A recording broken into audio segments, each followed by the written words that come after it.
বিনা দোষে বিয়ের ৩ মাস পরে আমার ডিভোর্স হয়ে যায়। কেন হয়ে যায় সে কথাটাই পরে বলছি। আমার নাম নীলা।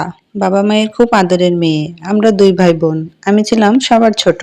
সবেমাত্র এসএসসি দিয়েছি। এমন সময় আমার একটা বিয়ের প্রস্তাব আসে। ছেলে অনেক বড়। এক বড় কোম্পানিতে জব করে। ছেলেকে দেখে আমাদের বাড়ির সকলের অনেক পছন্দ হয়েছে। আমাকে দেখেও ছেলের বাড়ির লোকের পছন্দ হয়েছে। বিয়ের আগে ছেলের সাথে আমার ২ বার কথা হয়েছিল এবং ১ সপ্তাহের মধ্যে আমাদের বিবাহ হয়ে যায়। বিয়ের পরে একদিন আমার শাশুড়ি গল্প করছিল আমার স্বামীর একটা মেয়েকে ভালোবাসতো, কিন্তু মেয়েটা খারাপ বলে তার সাথে বিয়ে দেয়নি। আমিও বেশি ভাবলাম না, কারণ অতীত আর ফিরে আসবে না। ভালোই কাটছিল ২ মাস।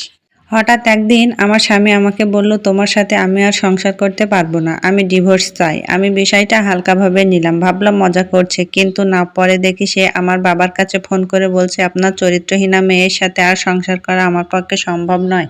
আপনারা এসে তাকে নিয়ে যান। কথা আমি শুনে তাকে জিজ্ঞাসা করলাম কেন সে এমন কথা বলল। উত্তরে সে আমাকে বলল, ছোট থেকে সে একটা মেয়েকে ভালোবাসে, কিন্তু সে বেকার ছিল বলে মেয়ের বাবারা তার সাথে বিয়ে দিতে রাজি হয়নি, তাকে অন্য জায়গায় বিয়ে দিয়ে দেয়। বিয়ের পরেও তাদের যোগাযোগ রয়েছে। আমার বাড়ির লোকজন তাকে মেনে নেবে না, তাই তোমার সাথে জোর করে বিয়ে দিয়েছে। এখন সে আমার কাছে আসতে চাইছে, তাই তোমাকে ডিভোর্স দিব।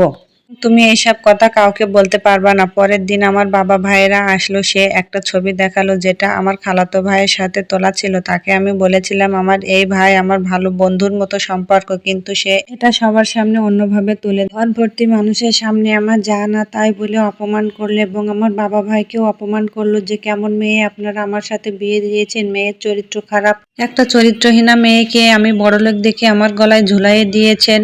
আপনারা সব প্রতারক। তখন আমি আমার বাবা ভাইয়ের মুখের দিকে তাকাতে পারছিলাম না, তাদের মুখটা যেন অপমানে লাল হয়ে গেছিল। করে বলতে ইচ্ছা করছিল আমি নির্দোষ। সবচেয়ে শেষে বাবা ভাইয়ের সাথে বাড়িতে চলে আসে। ২ দিন পরে আমাদের ডিভোর্স হয়ে যায়। ডিভোর্সের পর থেকে শুরু হয় আমার জীবনের কালো অধ্যায়। সমাজের নানান লোকের নানান কথা। আমাদের সমাজের তো ডিভোর্সি মেয়ে মানে সে খারাপ, সব দোষ তার। সবার কথা সহ্য করে কলেজে আবার ভর্তি হই, ইন্টার শেষ করি। এমন সময় বাবার পরিচিত একজন আমাকে দেখে এবং বিয়ের প্রস্তাব দেন তার ছেলের জন্য। বাবা ভাইয়েরা সব যাচাই বাছাই করে রাজি হয় এবং আমার কাছে মতামত জানতে চায়। আমি বলি, তোমাদের যদি পছন্দ হয় তাহলে আমার কোনো আপত্তি নেই, তবে ছেলের সম্পর্কে একটু ভালো করে খোঁজ খবর নিও। সব জানাশোনার পরেও আমাদের বিয়ে হয়ে যায়।